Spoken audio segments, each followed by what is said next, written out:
All right, guys, today we're going to do things a little bit differently. We're going to check out a video by Charles, well, not by Charles Bukowski, but it's based on one of his poems. It's called So You Want to Be a Writer. Um, I'll leave the link down below where you can actually watch this video. I think it's from a channel called A Kid with a Camera. But yeah, the link will be down below. We'll check it out. So, You Want to Be a Writer by Charles Bukowski.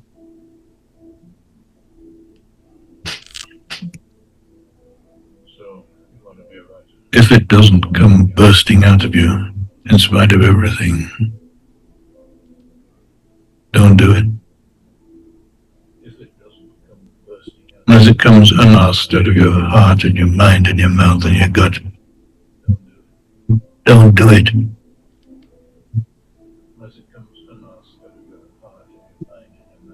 If you have to sit up for hours staring at your computer screen,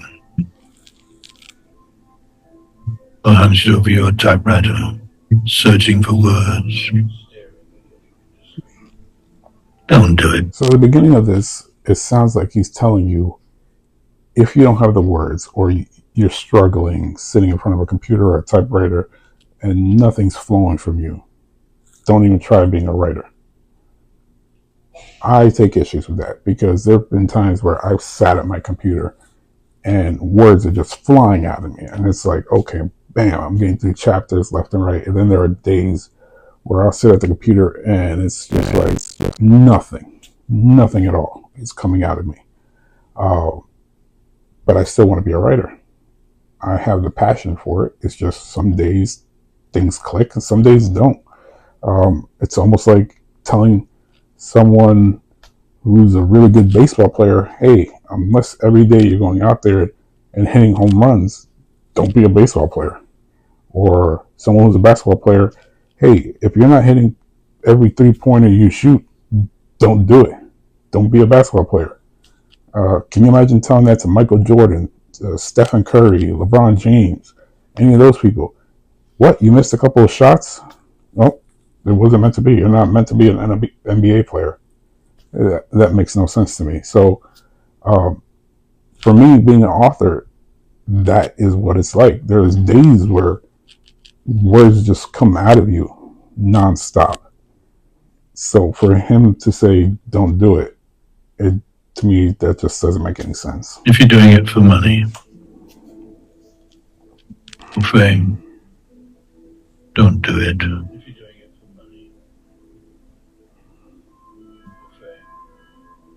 If you're doing it because you want women in your bed, don't do it. I agree with this part.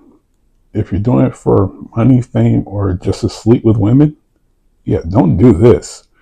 This is hard work, and a lot of times it's thankless, and sometimes, most times, it doesn't lead to fame, and it doesn't lead to endless riches, and most women probably won't even know your name or won't even know your face. Even if they read your books, they might not even recognize you if they saw you in public. So you're probably not going to get laid just from writing a damn book. So if you're doing it for those reasons, yeah, you're doing this for the wrong reasons. If you have to sit there and rewrite it again and again, don't do it. He's saying if you have to sit there and rewrite it again and again, don't do it. But that's the editing process. I've never written a book and been like, okay, I wrote it, it's done. No, I've written it, edited it. Once I'm done editing it, I edit again. And then I edit again. Then I send it to someone else to edit it. They send it back to me and go, hey, you want to do these edits? And I'll look over it and be like, okay, I agree with them on this, and go over and edit it again. You don't just write a book and just go, okay, it's done. So I disagree with there. And it might be because he's more known for being a poet than he is for writing books. So maybe that's why his advice is that way. If it's hard work, just thinking about doing it, don't do it. So if it's hard work thinking about it, doing it, don't do it. I disagree with that also, just for the reason that sometimes it's hard work just even thinking about doing a regular job. So are you just not going to do any job? I mean, I've had other jobs where I've woken up and gone, God damn, I don't want to do this job today. And I start thinking about all the stuff I have to do, and it's like, oh my God, I have to do this. I really don't want to do it, blah, blah, blah, blah, blah. And it's the same thing with writing. Sometimes I'm like, oh my God, I have to go outline this. And what am I going to do with this character? What am I going to do with that character? How do I get to this scene? Because sometimes the way I write, I don't plot everything. Sometimes I have a scene, I have scenes I want to get to. And it's like, okay, how do I get to that scene? Sometimes I'll write those scenes out before I even get to them. So I'm like, okay, how am I going to get there? And it's just exhausting thinking about it, but I still want to do it. So for me, that's how I work. Other people plot every single thing. And it's hard work thinking about plotting every little detail of the book. Doesn't mean you don't do it. So I don't know. I disagree with that too.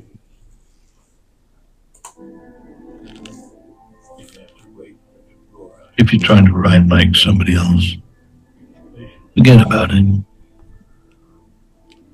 If you have to wait for it to roar out of you, then wait patiently. If you have to wait for it to roar out of you, be patient. I agree with that.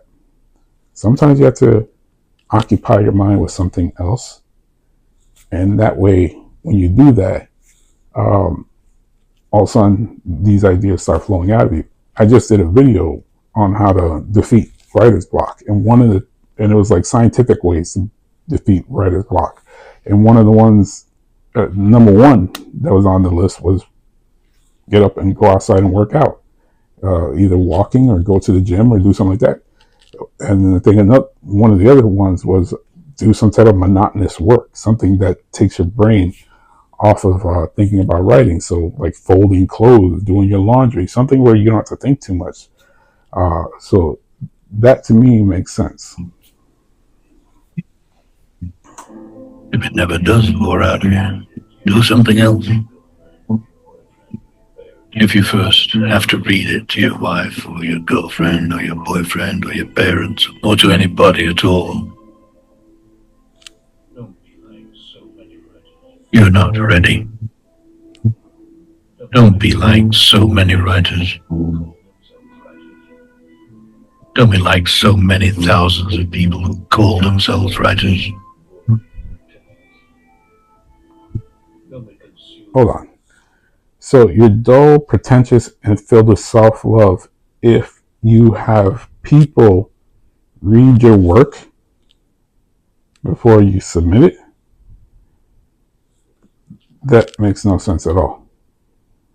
You want to have other people read your work because you are blind to your own work. No matter how many times you edit your own work, there's something that you're missing.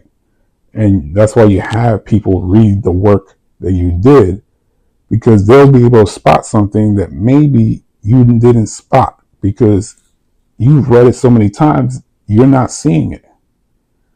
I don't understand how that's consumed with self-love and how you become pretentious by having other people read your work for you. Again, I don't know if this is coming because he is more known for being a poet than he is known for writing books, but I just don't get that advice from him. I'm just not feeling his advice from being a writer. Let's just put it that way. But maybe I'll change towards the end. Don't be dull and boring and pretentious. Don't be consumed with self-love. Damn. The libraries of the world have yawned themselves to sleep over your kind. Don't add to that. Don't do it unless it comes out of your soul like a rocket. Unless being still would drive you to madness or suicide or murder. Okay, hold on one second. So don't be a writer unless everything comes out of you like a rocket. Unless being still will drive you to the point of madness, suicide, or murder. Holy cow, dude. All right, first off, I know you were born in Germany in 1920, and things were going down back then that were really heinous.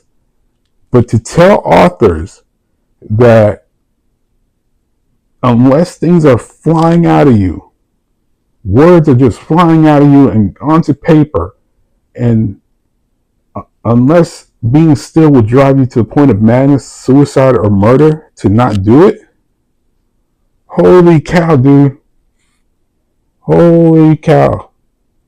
I've never once thought in my life, damn, if I don't write this book soon, I'm going to go pop a cap in someone's ass soon. Or, hey, let me go find a rope so I can hang myself. What the hell kind of logic is this? And this guy's a famous poet, real famous. I think he lived until, God, I remember him passing away because it was a big deal. One of my high school teachers was like really into him. Um, he made a big deal about it when he died. I think it was the same year the New York Rangers won the Stanley Cup. So I want to say 94, 95, somewhere around there. But yeah, no, I'm just not feeling this, man. I don't know what the hell's wrong with this guy. Don't do it.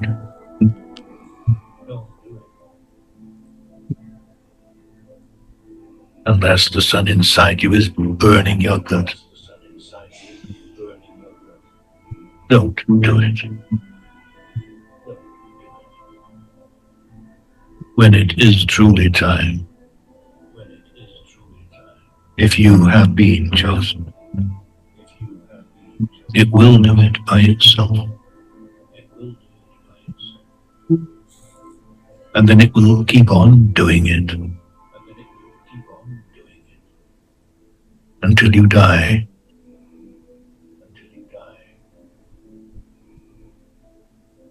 Or it dies in you.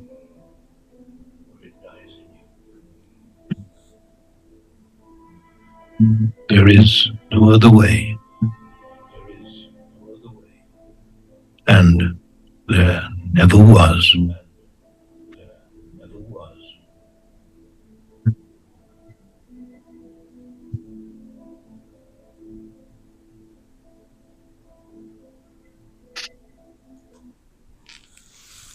Okay, yeah, I'm not feeling this. I don't get where the hell he's coming from. But to say that you have to be chosen to be a writer, I mean, does he think all writers are deities? Uh, like biblical figures? And like the sun has to be burning inside you, and the words have to flow out of you, and I'm just, I don't get it. I mean, in the comments below, if you feel this and you think it's inspirational, let me know.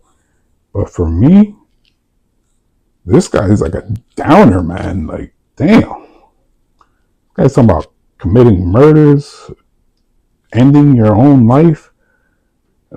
Jeez Christ, man. I thought it'd be something more inspirational, but and I think this got like 1.4 million views. I honestly don't get it. Again, maybe he has this point of view because the time he grew up in. Again, he was born in 1920. This is a bleak look at writing. I'm not feeling it too much. All right, so that was my dive into Charles Bukowski and his poem. Let me know down below if you like it. Hit that like and subscribe if you enjoyed this video. And don't forget to leave comments down below. Thank you very much.